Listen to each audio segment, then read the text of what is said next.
Hi friends. So I know this is a day late. I was planning on recording this video last night, but I just got my computer back from a repair shop yesterday and I hadn't had it for like a week, so I basically had to play catch up with a lot of things, and I was just really tired and I fell asleep at like 10:30 last night, so I didn't have a chance to do this until today. So I'm gonna do it today. Um, so I watched the third episode of season 3 of Sailor Moon Crystal, and I kind of have mixed feelings about it. Most of the episode I really enjoyed, but the ending was sort of sour for me. Um, I don't know if it's like that for everyone, but that's just the way I feel. So, let me talk about some of the stuff that I saw in the episode that I liked and disliked. Just things I want to comment on. So I like how the professor talks formally because a lot of professors in real life would, and it makes him seem more realistic. Um, I also like how they kept it ambiguous with whether or not he actually loves Hotaru. Of course, I read the manga, so I know, but for people who haven't and have just been watching the series, um, sort of leaves it like, well, he's clearly a bad guy, but does he still feel good about his daughter, or is he just playing with her emotions, blah blah blah, that kind of thing. So I thought that was cool. God, my hair is not cooperating with me today. I have no idea why. Bad hair days. Gotta hate them. Anyway, so yeah, I did like that. They kept it kind of ambiguous, and that's cool because, sometimes in cartoons and anime, the bad guy will be evil toward everyone except for like one person he cares about or something. So people who watch a lot of anime might think that, or they might think maybe he doesn't love her at all. Maybe he's just like putting on this display so that she lowers her guard or whatever. So that was cool. Um, I also liked how they didn't really touch on this, but they showed it a little bit when Mamoru wakes up from his dream or nightmare or whatever you want to call it. They show Usagi and Chibiusa in the bed, and I was like, oh, he's letting them sleep over. And like, since they were in the bed, it was informal or whatever, so that shows that they're over there sleeping over a lot, which is pretty cute. Um, don't know if her parents know, but that's a discussion for another day. Um, I also have noticed that I'm sorry, I'm having a really off day. The cinematography for this season has gotten a lot better than the past Sailor Moon Crystal seasons. I'm not sure if you call it cinematography when it's anime. I know you call it that for like movies and stuff, but I don't know about anime. If there's a word for it that's not cinematography, let me know in the comments so that I can learn and use it in the future.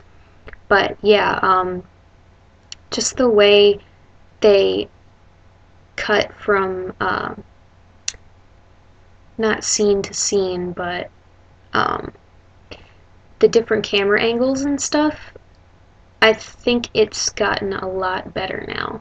Especially in that scene with Haruka and Michiru.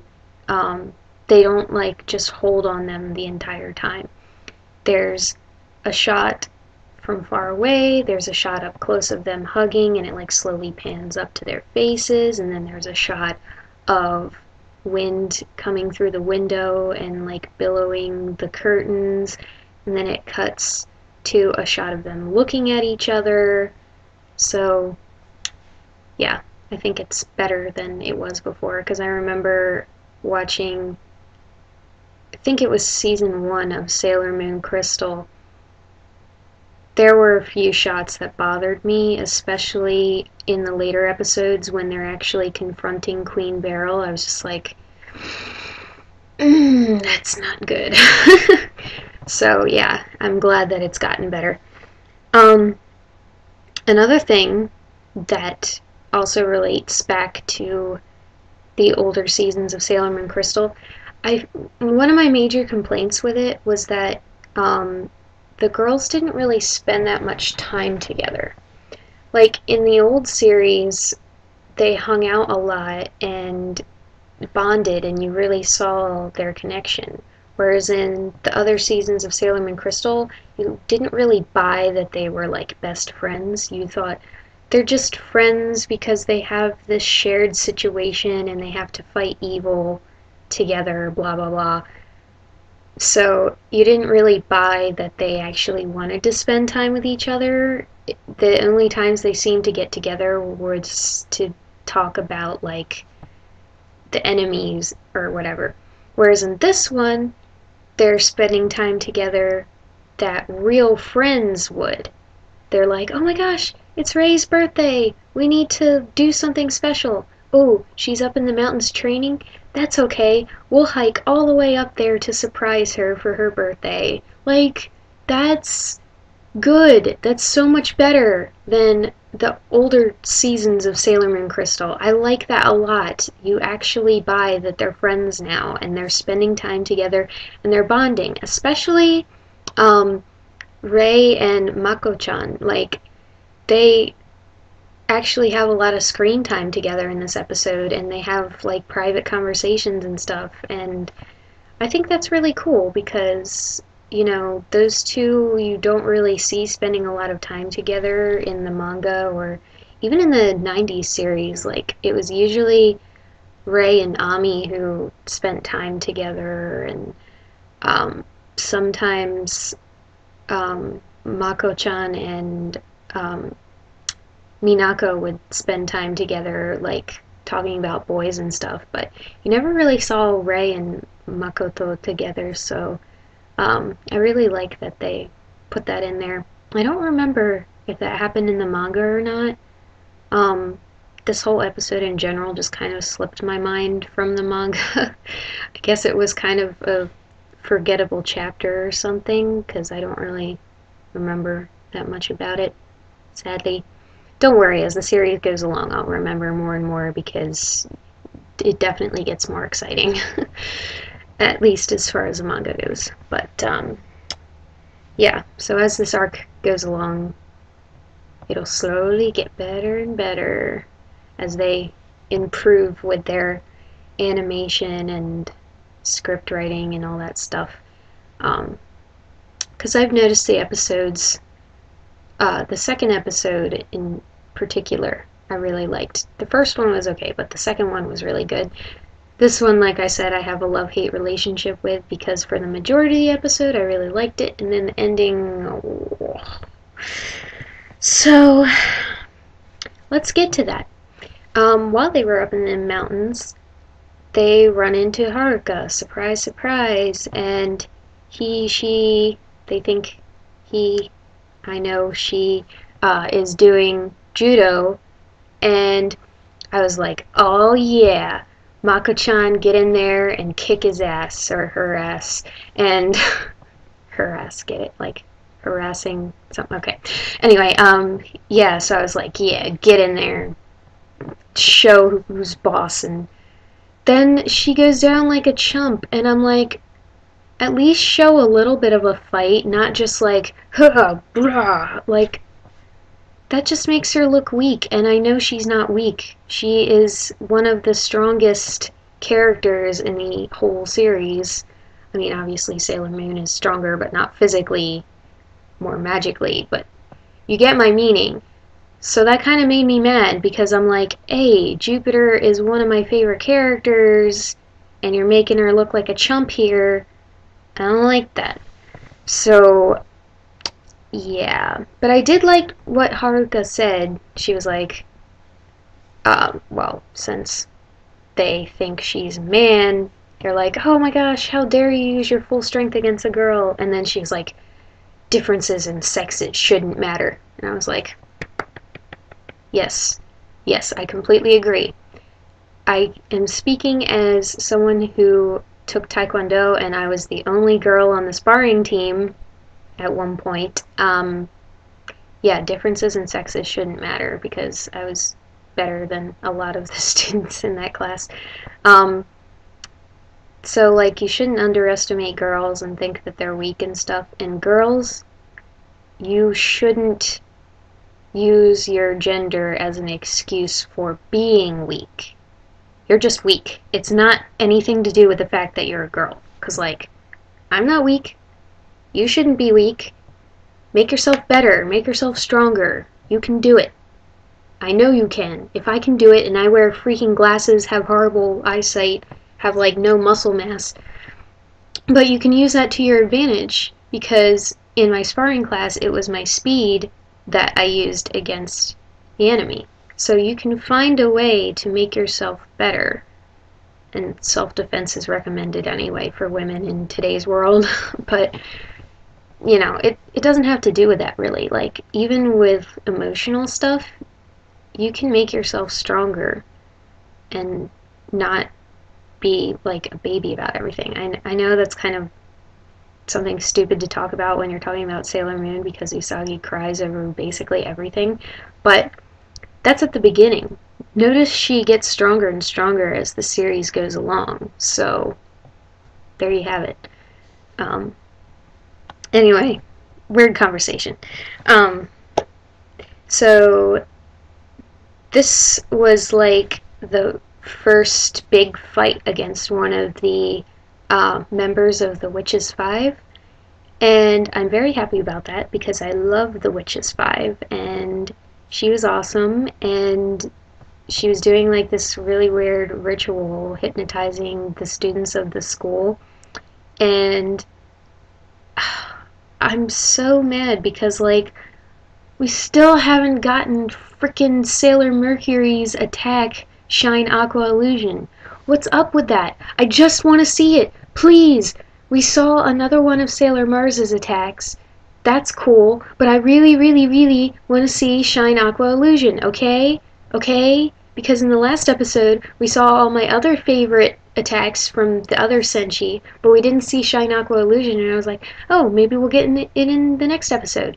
Well, guess what? We still haven't got it. We still got stupid Aqua Mist, and I'm like, I don't want that. I want Shine Aqua Illusion. Please. So, yeah, that was a little disappointing. But, everything else was cool, and of course they were like, oh my gosh, she's such a failure in the Witches 5, blah blah blah. You know, unlike with Queen Beryl, who was like, oh, I'm gonna let you screw up like 20 times and it'll be okay before I punish you. You can screw up as many times as you want, whereas here it's like, oh, you screw up once, you're done. So, yeah, who knows? Maybe they'll be more lenient with the Witches 5 in future episodes, but for now, she got quite a talking to. At least from what I heard, they were like, oh, she's pathetic. So, yeah, that was a thing. So here's the thing that I really didn't like. We did get a lesbian kiss in this episode, but it was not between Haruka and Michiru. Now, in the past episodes, Michiru and Haruka kind of flirted with other people a little bit to make each other jealous and kind of like tease, but it is my strong belief that when you are dating someone, you do not lay your lips in any way on another person. Ever. Okay? And the lesbian kiss happened between Haruka as Sailor Uranus and Usagi as Sailor Moon. Now you could make the argument like, oh, when they're transformed, it doesn't count because they're like in disguise or whatever. No, no, you don't do that. And to make it even worse, that was the last thing, the very last thing that happened in this episode. And of course, the ending theme is the duet between Haruka and Michiru. So I'm sitting there the whole time listening to this duet with a super sour taste in my mouth from Haruka's unfaithfulness, just writhing around in there the entire time I'm listening to this duet about love. And I'm like, oh, I hate it. Like, that is the one thing I hate more than anything else in the world is liars and cheaters. I don't like that. And I think what happened at the end was Haruka cheating. I know that's just my opinion, but I really didn't like that. So, and since that was the very last thing that happened in this episode, it kind of left me with a love-hate relationship for this episode. Because I liked a lot of the other stuff that happened, but I hated that. So, who knows? Maybe next episode will be better. I'm hoping so. I hope this gets nipped in the bud real fast because I don't want this scene that happened here to be an influence on people out there and then think that it's okay for you to go out and just kiss people willy-nilly when you're dating someone else, because that's not okay. Okay? Now, I'm sorry I left off this vlog on such a sour note, but the episode left off on a sour note, so I really have no other choice now, do I? So, those are my thoughts on this episode, and I'll see you guys in the next one. Bye.